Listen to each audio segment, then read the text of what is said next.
Scripps News, Washington. Ahead at 6, we're now just days away from the start of hurricane season, yet still learning lessons from last fall when Hurricane Ian hit. Our 7-month investigation breaks down the decision-making process Lee County officials had leading up to the storm and the eventual evacuation orders that were put in place. That's straight ahead on Fox 4 News at 6.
The next step in a controversial proposal to search a student's cell phone without a warrant. Here, Lee County School Board members discuss this.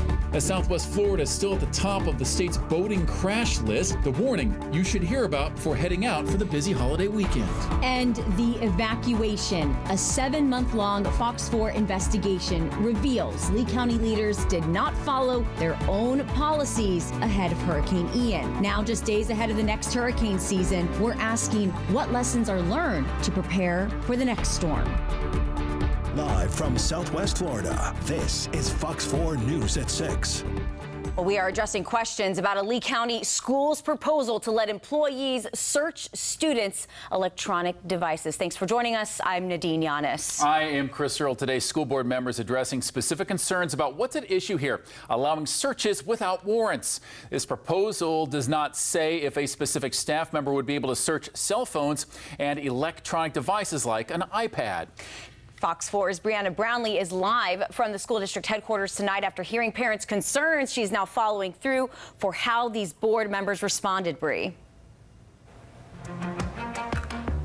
Yes, Chris and Nadine, the district did directly address certain concerns from parents. Now, they did say that this isn't anything really new because school employees always have the right to search a student's personal belongings if they deem necessary. Now, when you do take a closer look and compare the current policy to the proposal, you will now see that cell phones is now listed to be subject to search without a warrant. If it compromises the safety or the operation of the building. Lee County School District Superintendent Dr. Christopher Bernier explained why the board has the right to search a student's cell phone without a warrant. You have a responsibility as the administrator to make sure that you do your due diligence. And here's what gives school employees the right to do so. Section 4.03, the search and seizure portion of the Code of Conduct. The board says the policy isn't new because the district always had the right to access personal belongings. However, the new policy language includes cell phones and electronic devices that are subject to search without a warrant. It comes from a Supreme Court case that's pretty old, from 1985. And that case is the one that says that school districts do not have to have probable cause and do not need warrants to be able to search. So what exactly is considered suspicious? If there was a report that the child is using his phone to do drug deals with other students, then you would search the phone. They need my permission first before they do anything concerning my kid. A concern I keep hearing from parents, so I asked. You want to know, will they have that heads up, like, hey, we're about to search your kid's phone? Care to comment on that? If a child, let's say, was using their phone to text people to do like a drug deal in the bathroom, we need to know those things a little more, or a violent act or something like that. Sometimes there's not time. Now, I did speak with an attorney here in Lee County. He did say if the board was his clients, he would not advise this move. Now, when I was speaking with the board members about this, board member Amara Persons did say that if it protects students, it's all worth it. Now, the next step is for this to be brought to a public hearing for public comment, then it will be voted on. Like always, we'll keep you updated. Live in Lee County, Brianna Brownlee, Fox 4. Thank you, Bree. Another stretch here, especially watching east of I-75 for those rainstorms that are pushing through. We saw us yesterday, definitely the middle of May. Yeah, absolutely. Also, my car took forever for that AC to actually feel cold as well. Let's Free on time. Yeah, let's bring in certified meteorologist Katie Walls, not only tracking the heat, but those storms that are firing up as well. That's right. Along the coast to the west of 75, we are dealing with a heat index of 98 degrees. But farther inland, that is where we are seeing some vigorous thunderstorms right now, cooling down parts of eastern Lee County, as well as Glades and Hendry, and that's exactly what you're seeing right here. Now, this is from the Fox 4 studios. We are looking from Cape Coral, and that giant rain shaft, that big cumulonimbus cloud you see there on the horizon, that is this thunderstorm right here that is quite robust. So really affecting our friends from Lehigh Acres up through Charleston Park, Alva, back toward LaBelle. And while we have seen some weakening here over the last 15 to 20 minutes, still very intense rain falling here from Alabama Road all the way up 78 as well as 80. Guarantee we're seeing some slowdowns,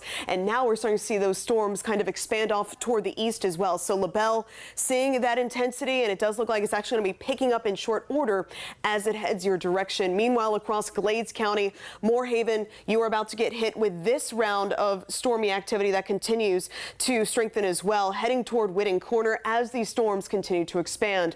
More storms expected to affect us tomorrow. I'm updating that timeline for you and where we have the best potential to see those storms fire up next.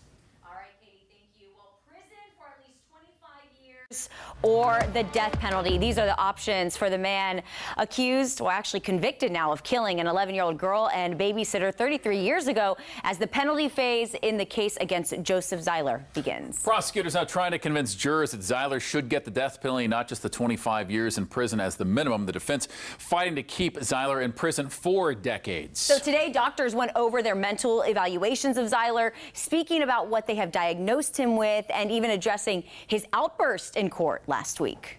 Talking on and not stopping as the judge directed him to do so.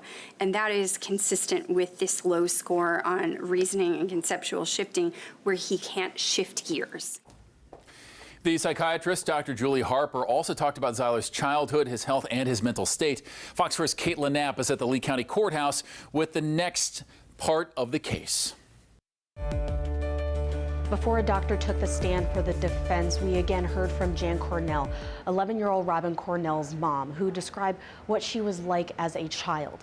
It's a tactic the state is using to convince the jury that Zeiler deserves death. Meanwhile, the defense brought in one doctor for now who diagnosed Zeiler with several disorders, trying to convince the jury he should live. Dr. Julie Harper, a psychiatrist, evaluated Zeiler last July. She said he has major depressive disorder and mild neurocognitive disorder. Harper went into Zeiler's childhood saying he struggled in school, his mother was not loving, and his father was abusive to the family. This is a complicated person to grow up with when you're supposed to be learning about, rules of society and being frightened to break rules in the home because of the risk to yourself. So I think that makes him very confused regarding his father. State prosecutors used their time talking to Jan Cornell and Lisa's fiance, Randall Richards. Jan found both her daughter and Lisa dead on May 10th, 1990. Since then, she said her family has lived in fear, sadness, and they miss both Lisa and Robin. She brought a lot of joy to everyone that knew her. I don't care if you only met her for 10 minutes. People would say that kid is amazing. She was funny, caring, and very loving. The state is trying to prove aggravating factors, meaning there are things that make this crime worse, and that's why prosecutors want the death penalty. If the jurors unanimously decide all the factors are proven, then only 8 jurors need to recommend the death penalty because of a new state law. Court wrapped up around 2:30 on Tuesday afternoon. On Wednesday morning, the defense will bring in another doctor trying to convince the jury that Zeiler should live. We'll bring you updates about this trial as it continues to move forward in this space. Reporting inside the Lee County Courthouse, Caitlin Knapp, Fox 4. Well, the COVID-19 public health emergency has ended, but that has not stopped scammers from defrauding the federal government. And the scam showing up on the front porch of even some Southwest Florida seniors. The Department of Health and Human Services says seniors on Medicare are receiving at-home COVID-19 tests they did not order, and it's costing taxpayers millions of dollars. As we are seeing this in Florida, as far back as last year, a doctor in Delray Beach pled guilty to using this kind of fraud to take nearly $7 million in Medicaid money. So how did he rack up all the cash? As Fox 4 Investigates Ryan Kruger learned, those committing fraud can make about $100 sending tests to someone's home. Ryan. Yeah, that's right. So there are 65 million Americans who are on Medicare. All of them were eligible to receive those at-home COVID tests for free, but the government paid $94 a pop. If a scam artist can get a hold of your Medicare information, they can suddenly rack up a lot of charges, as one Cape Coral man is now finding out. So this is one of the claims I discovered this morning. An unwanted delivery for Pat Hanrahan of Cape Coral. In the last few weeks, he tells me he's had several at-home COVID tests delivered to his house. He never ordered any of them, but he is paying for them. We all are. Taxpayer-funded Medicare shelled out $94 apiece for these tests and countless others. I think it's a massive scam going on. In fact, the Office of the Inspector General for the Department of Health and Human Services sent out this fraud alert in February, urging consumers to report these kinds of COVID-related scams. But no one can say for sure how much money the scams are costing taxpayers. There's a lot of hands involved that aren't paying attention to what I think they should be doing. They think the American public thinks they ought to be doing. Hanrahan showed me his Medicare information. The tests were sent by legitimate labs, but ordered by a second party who told him they got his Medicare information from a third party. Even more suspicious, the tests started coming in recent weeks, right before the public health emergency ended, which meant Medicare would no longer be paying for these tests. All of these claims have been filed since April 28th.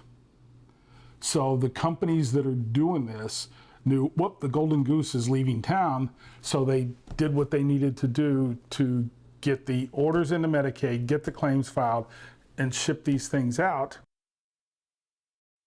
In fact, we looked at the records. Some of those tests were sent out after the public health emergency had already ended. Medicare claims that they have tried to fight this kind of fraud by limiting the number of tests that can be sent out each time. Ryan Kruger, Fox 4 Investigates. Well, tonight we are 9 days away from hurricane season, and Fox 4 Investigates is learning the lessons that we learned from Hurricane Ian's evacuation. We are asking Lee County's manager, why did the county not follow their own evacuation policy? The manager you see right here. The results of our 7-month-long investigation coming up at 6:30. Plus a focus on Boater Safety Week with 2 Southwest Florida counties in the top 10 in Florida for boating incidents. Still ahead, we take you alongside FWC and deputies in Charlotte County to show maybe what to consider doing differently next time you're out on the water. Dry and hot at the coast, but farther inland, vigorous thunderstorms stretching from Lehigh Acres through LaBelle across Glades and Hendry. I'm tracking those live for you next.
With the long weekend coming up to mark Memorial Day, expect more people out on the water. This video from Saturday at Fort Myers Beach capturing this person's best life at that moment. But the global campaign is also out there to keep people safe, especially boating. Fox 4's Lise Chingari is at Horton Park at the boat ramp in Cape Coral along the Caloosahatchee with an update from today's safety event with that end goal, enjoyment, but doing it safely. As we know, we are surrounded by water, and ahead of this Memorial Day weekend, community leaders, they want you to be safe on the water. And even though that message may sound redundant, well, we still see way too many accidents and crashes and drownings, just one too many times here on our waterways. 64% of boating fatalities last year were a result of drowning. Time and time again, these officials reminding people to head out with their life jackets, especially right now during the 2023 National Safe Boating Week event, an annual worldwide campaign focused on boating and encouraging boaters to wear life jackets. Some of those calls are very, very difficult. Drownings, propeller strikes. I can't imagine responding to some of those. Be prepared. Make sure that all of your safety equipment is in good working order. Keep an eye on sandbars and watch for all channel markers for proper speeds. I'm Corporal Williams from Charlotte County Sheriff's Office, and the reason I'm stopping you today is when you pass through the markers at Ponds Park, that channel is a marked slow speed minimum weight. Okay, so, wasn't there a sign that if it's 9 feet? Understand our waterways. So easy to become a boater. You can go into Costco and buy a case of beans and a kayak, and now you're a boater. But be prepared for that. Officials say they strongly encourage you to go out and take a boater safety course before heading out. 70% of operators involved in fatalities out here on our waters didn't have any formal boater training. And more than 64% of the operators with no formal boater safety training were over the age of 35. Our officials also point out boating under the influence. They say to treat this like a designated driver. They say have a designated skipper. They also tell us that you can expect to see an increase of patrols here on our waterways this Memorial Day weekend. In Lee County, Lise Chingari, Fox 4. And you're definitely going to want to be on the water. We were talking about earlier how my AC took a while, and Chris, you're going to actually help me check. I was like, is there something in your car? Because it's not getting cold. We're going to check the levels for it. Even the tennis courts were empty. People were staying home this morning. Yeah. I was out there just kind of by myself with a couple others. So we're bringing Fox 4 certified meteorologist Katie Walls. I can't blame you. Yeah, it's hot outside. Exactly. We hit 94 degrees. Felt more like 98 to 100. Yeah. So this is not the time to be without AC. No. I will absolutely tell you that. Even at this hour, take a look at just how hot it feels outside.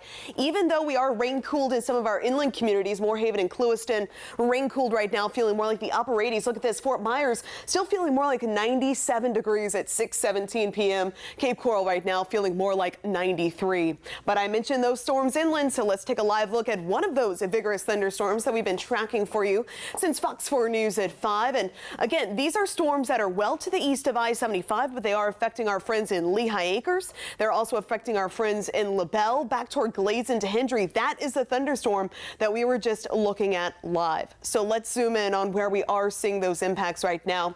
Stretching again from Alabama Road up through Lehigh Acres to Charleston Park, Alva, LaBelle, seeing those areas of not just heavy downpours, but also frequent lightning. Now, this particular swath, though, at least, we are seeing those improvements, no longer seeing that extremely heavy rainfall over LaBelle. But as we broaden out our view, this section of the thunderstorm really strengthening. Palmdale, get ready. This is back building up your direction. Lakeport also, it looks like you're going to be hit by this as well. And again, this area producing a lot of lightning in a short amount of time. Moorhaven getting hit right now pretty hard. So if you are outside, you can hear that thunder in the distance. You know what to do. Head indoors and give it 30 minutes from the last time you hear that thunder clap.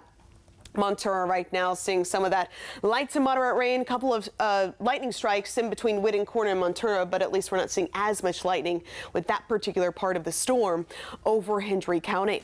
Another perspective again, inland, this is a thunderstorm right now over Alligator Alley. Here we are looking live eastward from Naples Bayfront Inn downtown. 87 degrees, dew point, measure moisture in the air. It is sticky, it is hot.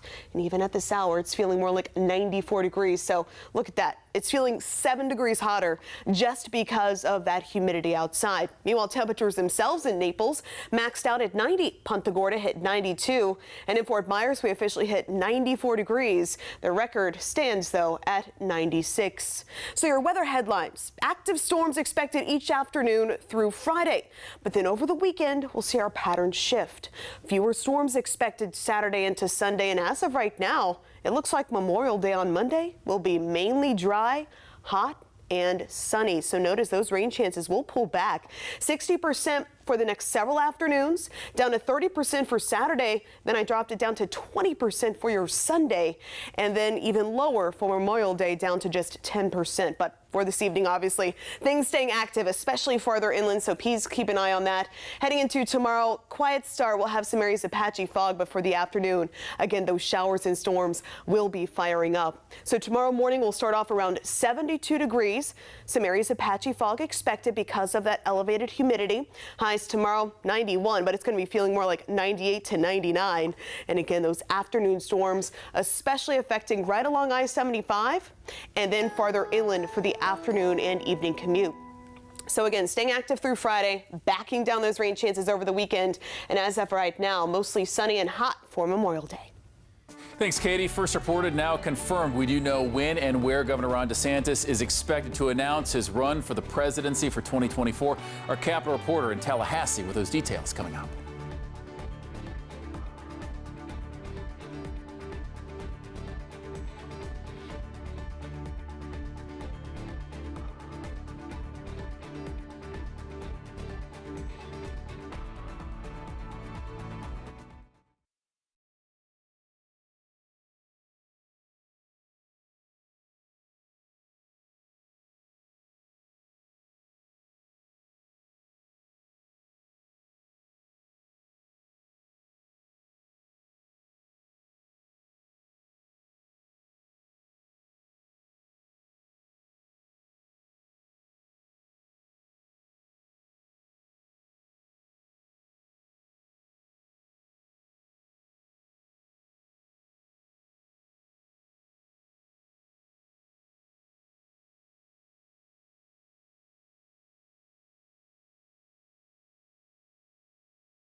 After months of speculation, Governor Ron DeSantis is set to announce a run for presidency tomorrow on Twitter tomorrow night. That's according to two officials inside the governor's political operation. So there was word this was going to happen in Tallahassee today, and then a rumor it was going to be in Dunedin, right outside of Tampa. Social media will now play a role. It is expected, as Chris just meant, that it will be a live Twitter event that Elon Musk will be hosting with Governor Ron DeSantis. The governor's Republican supporters also awaiting the news in hopes, as our Capitol reporter Forrest Saunders reports, of an alternative to former President Donald Trump is doing very well in those polls.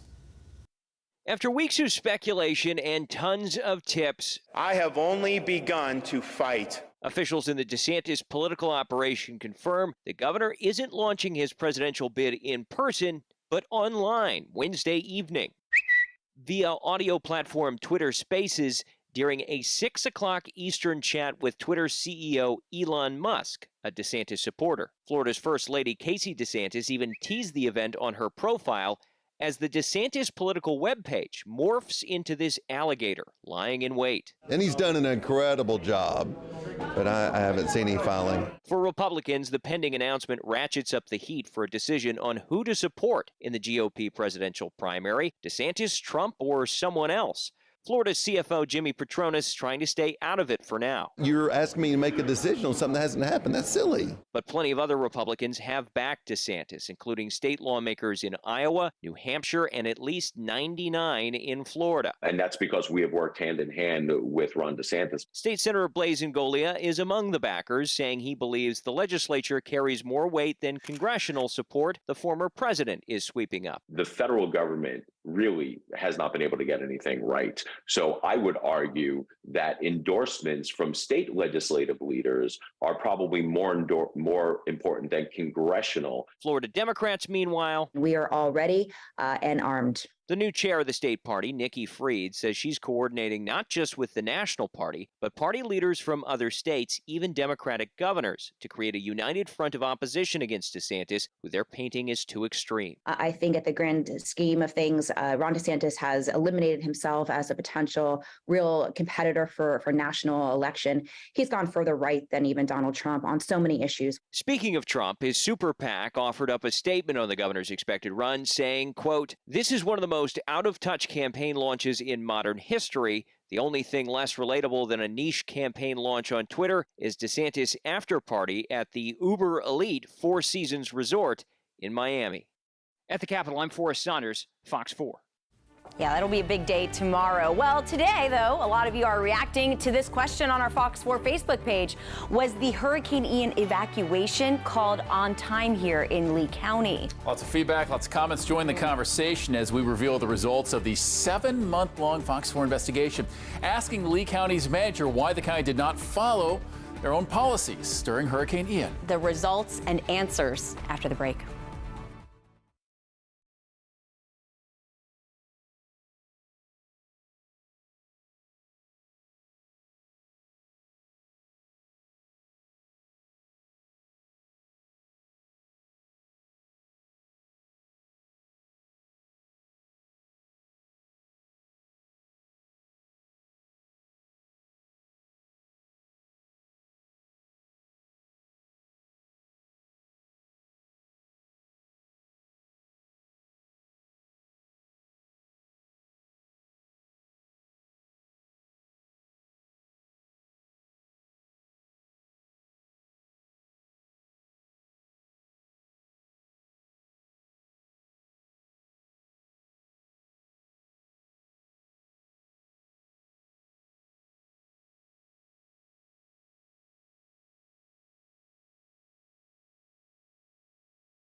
Tonight, Fox 4 Investigates reveals the findings of a major 7-month investigation.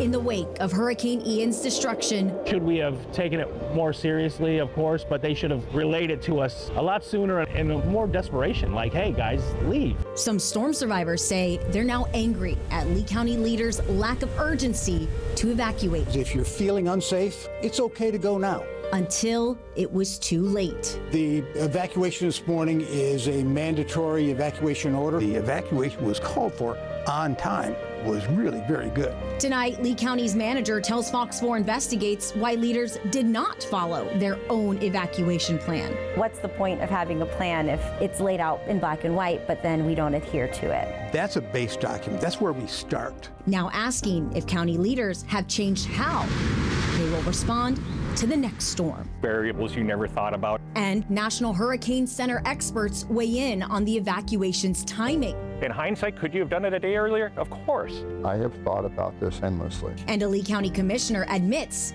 changes have to be made before the next storm. We will have perfection this time, and last time wasn't perfection. Every storm we have to do a little better. Tonight, Fox 4 Investigates pushes for accountability and solutions, examining every aspect of the evacuation. We are now 9 days away until the next hurricane season right here, 2023. And tonight, Fox 4 Investigates wanted to see how the lessons learned after Hurricane Ian are shaping future evacuation policies. And that's why we are calling our 7-month investigation the evacuation. Fox 4 Investigates used a series of records requests to reconstruct Lee County leaders' decision-making process as the near Category 5 storm approached Southwest Florida. And we found they did not follow their own plan. Our findings also showing that based on Lee County's plan, the first evacuation should have come as early as Sunday night. They didn't until early Tuesday morning. That's critical time that caused delays and in turn prevented people from making the most informed personal decision to evacuate or not. And all in one day, some of these survivors lost their homes, jobs, livelihoods, and even friends, telling me as the storm's shock wears off, their anger now builds, saying Lee County leaders' less urgent tone compared to past storms like Hurricane Irma, for example, made the decision whether to stay or go that much more difficult until it was too late. Probably made a very bad decision to stay.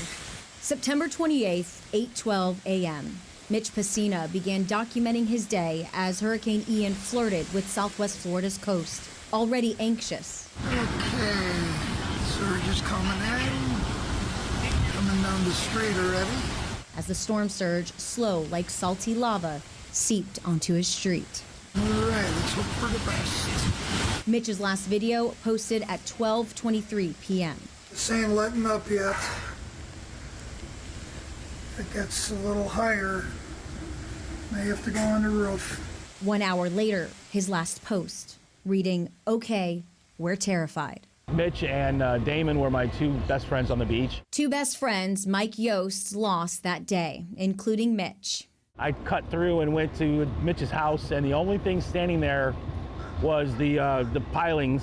And Damon Utterback, also known as the Pirate of Fort Myers Beach. I got over there, and he was hanging out of his window, and he didn't make it. State medical examiner's records showing 72 of the 149 lives lost during Ian were from Lee County, and about half drowned. The sadness was a while ago. The sadness for Yost now shifting, wanting a call for accountability. Now it's more like annoyance and anger at the situation, yeah. Both on the representatives' faults and our own faults. Should we have taken it more seriously? Of course, but they should have relayed it to us a lot sooner and more desperation, like, hey guys, leave.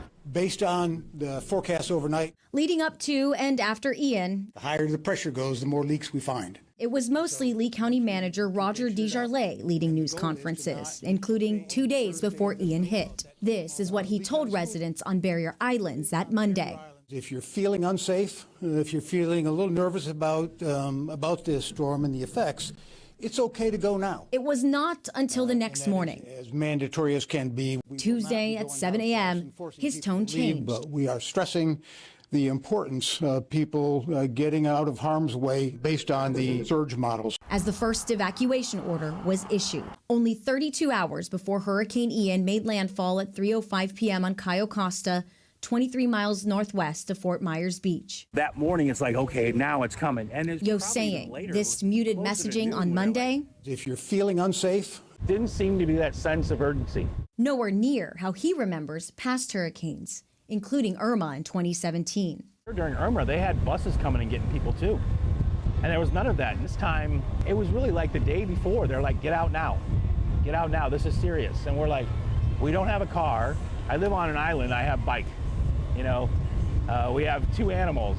You know, it's really hard to just go, all right, 3 hours, let's get out of here. That timing in question because the National Weather Service's first tropical storm watch went out to the public at 11 p.m. Sunday night. At the same time, the National Hurricane Center's storm surge models, also a public document, shows as early as 11 p.m. Sunday, there was already a 50 to 69% chance Lee County's coast would see more than 4 feet of storm surge. So, according to Lee County's own comprehensive plan, the formula is simple. Seen here. It shows with this information, as early as Sunday night, leaders should have ordered coastal zone A, including Fort Myers Beach, to be evacuated. So for a storm surge watch, we put those out about 48 hours before we expect the conditions to really deteriorate. National Hurricane Center meteorologist Robbie Berg is a senior hurricane specialist. And it's to say that there is a possibility of life-threatening inundation from storm surge along the coast,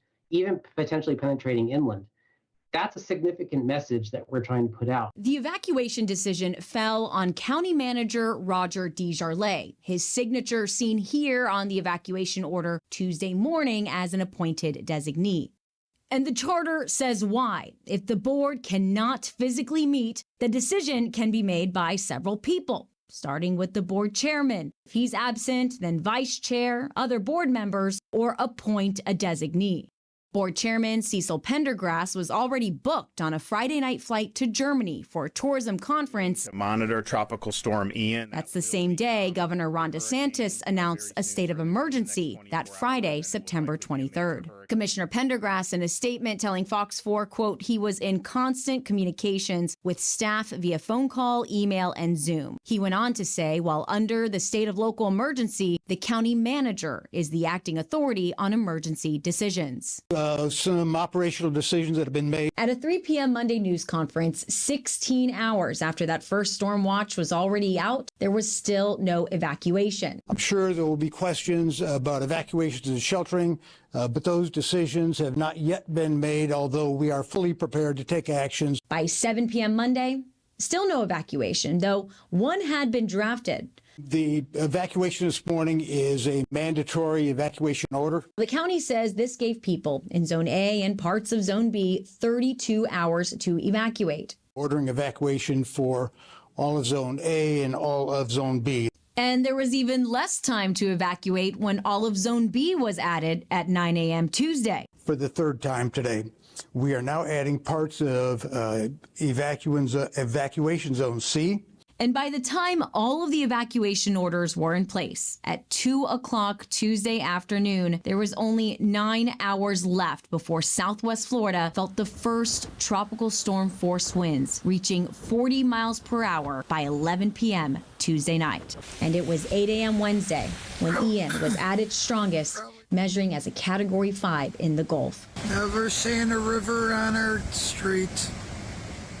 Mitch Pacina's own video showing that storm surge around the same time, less than 15 hours after all evacuation orders were put in place. At this time, Fox 4 was getting reports of people trapped in their homes while live capturing people trying to evacuate on the Sanibel Causeway. You could just see how slow, a car is going at this time. This evacuation's timing contradicting the county's own emergency plan that cites a 2010 study saying Lee County needs more than 20 hours to safely evacuate Zone A, B, and C. And by the time the 32-hour mark was reached between when the county issued the first evacuation order, mandatory evacuation order, to when Ian's eye made landfall, it was 3 p.m. Wednesday. Half of the hurricane was already on shore. We desperately wish that there had been no fatalities. And we will, of course, tweak our messaging, but we had a plan. We had a plan for multiple scenarios, and the plan worked. County Manager Roger Desjardins told me he still stands by every evacuation call. Will be Zone A. I'm comfortable with the decisions that were made and the timing. Despite these decisions did not follow the county's own plan. You said that it wasn't like a simple science, but I have a copy of your comprehensive plan here. And it seems like it's a pretty simple chart. It says once we get the storm surge at 40%, 4 feet or higher, we call Zone A. By Sunday night at 11, we had more than 40%. So what's the point of having a plan if it's laid out in black and white, but then we don't adhere to it? All of those studies that you see and charts that you see calling for evacuation times, that's a place to start. That's not the final decision point. To try and explain the complexities in a plan would be an enormous document. Remember, we consider the totality of all of the data that we have as the storm evolves, and it's constantly changing. And you said the 32 hours before it made landfall is when the evacuation was first put in place, but it was about 15 hours before we felt Ian. As we know, that storm surge came in the morning before landfall at 3 o'clock. You know, the message was still correct, and the time was still correct. In the days after the storm, both county leaders, the cone 72 hours before the storm, we still were not in the cone. Lee County wasn't. And even Governor Ron DeSantis have been unwavering in using the storm's shifting cone to defend the decision's timing. 48 hours they were on the periphery, so you got to make the decisions the best you can. But both National Weather Service and National Hurricane Center experts warn we should not rely on the cone alone. The cone is just where the center of the storm might move. It says nothing about the winds of the storm. It says nothing about the storm surge.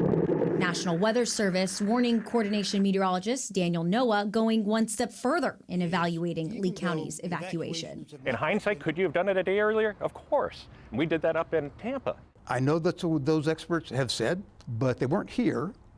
And it's, you know, they have a job to do, and they are admittedly very conservative.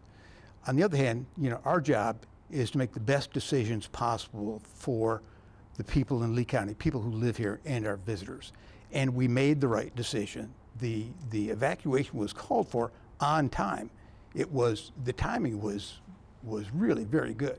I have thought about this endlessly. Commissioner Kevin Ruane also spoke to me about the evacuation after a Resilient Lee Task Force meeting. It's going to take some time. Where county leaders are not only looking forward to long-term rebuilding, but looking back at lessons learned after Ian, which Ruane says includes making sure there is more effective communication with the school district and sheriff's office leaders to make sure shelters are ready the moment an evacuation is called. And now I have a timeline associated with what time do I need to have the shelter ready.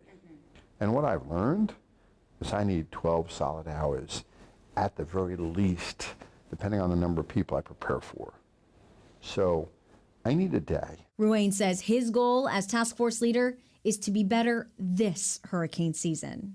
I'm very comfortable with the decision we made. We'll have perfection this time, and last time wasn't perfection. But I don't think it was nearly as bad as people said it was. Can we do it better? Of course. Anything top of mind that you're like, okay, we got to make it better this time around? We're always compelled to take a look at everything that happened, the entire timeline, all the decisions made, to work on getting better for the next time. Desjardins says the county is now drafting an after Ian action report, admitting they are working on their messaging and helping the public understand context. For example, if there's a prediction of another storm surge, there's lots of graphic material available today that wasn't available. Really demonstrate locally what that looks like, and you know, we'll be using that. But back on Fort Myers Beach, it just didn't seem that urgent. For these survivors, they've heard this type of message before, even from county leaders since the days after Ian. They didn't leave. I respect their choices, but I'm sure a lot of them regret it now. Just the backlash of people saying, well, you're the idiot that stayed. Those lessons they feel you can't leave now. Just hold on. Coming a little too late. Do you feel like if that urgency was there, more people would be alive? Yes. I don't think Mitch and Mary would have stayed if they had thought it was going to get up to their... Oh my God. It was almost like... Wrong decision. Kind of just left it up to us. It's okay to go now. Not, hey, this is some serious you know what.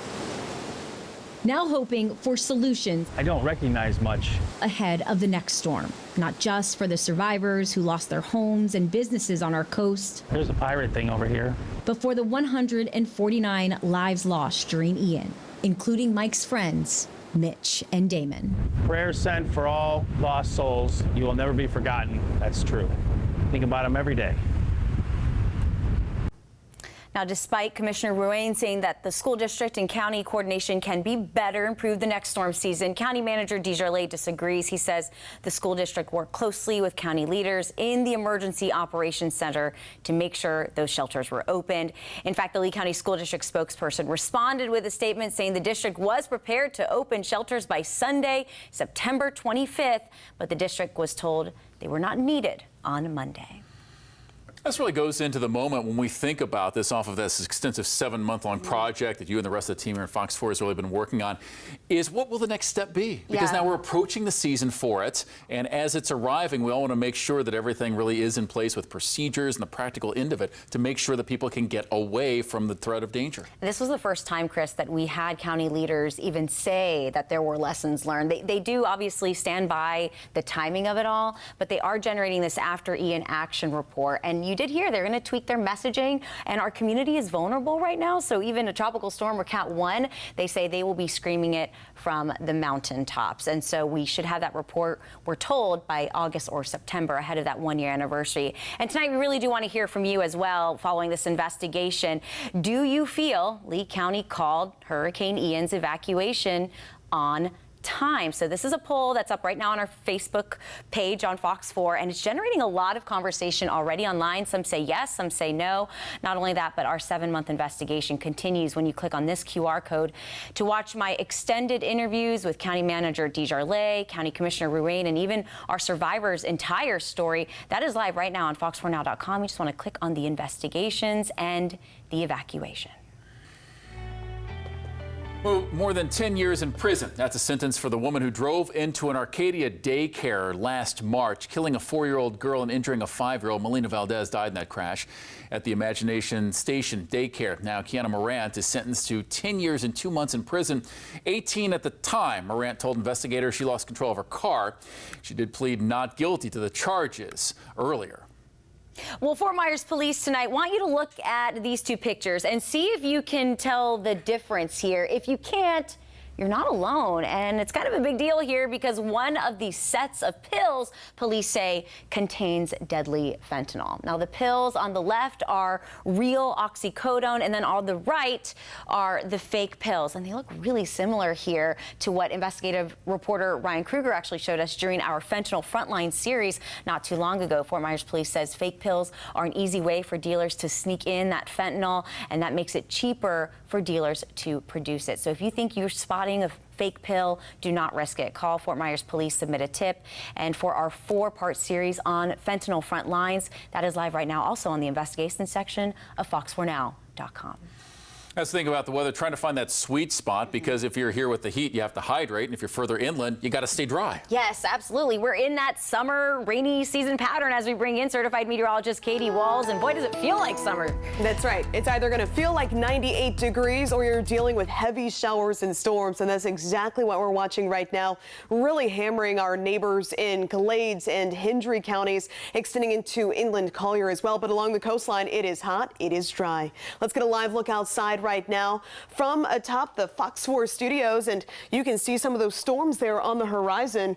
Big billowing anvil clouds from those cumulonimbus that are farther inland at this point. So again, Charlotte, Lee, nice and dry. Same story up through most of Sarasota County, but farther inland, that is where we have some vigorous thunderstorms and a lot of cloud to ground lightning. So let's put a track on that, get an idea. In this box alone, so Glades County heading into parts of Hendry, 151 41 cloud-to-ground lightning strikes in just the last 5 minutes alone. These storms continuing to work their way off toward the east. And take a look at this. Even though Lehigh Acres, that rain is long gone, look at that. You just had a lightning strike. So remember, lightning can travel 17 miles from the parent storm. If you can hear it, that means you're close enough to be struck by lightning. You do want to make sure you head indoors immediately. Vigorous storms right now, quite strong, producing heavy rain, frequent lightning from Venus down to Palmdale, right along 27. Moorhaven, it's already raining for you there, but that intensity is about to be picking up. Same story for Lakeport, already raining, but the worst of it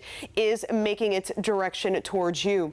Clewiston, you are currently seeing some light rain, but off to Wooden Corner, all of that is heading toward the east. So again, basically just taking 27 right now, heading toward Lake Okeechobee. Your weather headlines feature those active storms each afternoon through Friday. So for the next several afternoons, please stay weather aware, especially if you're along 75 and just to the east. For the most part, most of the coastline will stay pretty quiet. Then over the weekend, we're going to be seeing a pattern shift.